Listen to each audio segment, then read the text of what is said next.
А вот это самый вообще крупный, самый крупноплодный сорт. Это Альба. Почему так долго собирается? Видишь, корни.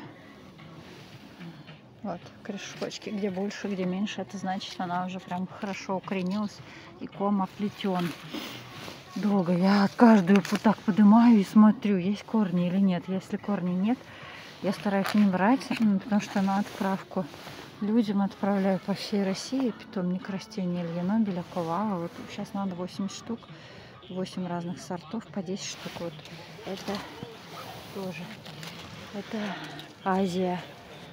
Азия тоже, вон, видишь, какие хорошие корни. То есть стараюсь вот выбирать самые лучшие саженцы. Поэтому вон муж меня ждет уже в баню.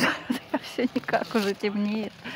Ну, в общем, еще вот один сорт кабрила остался собрать. Выберу самые хорошие и лакомку собирать. И все будет собрано.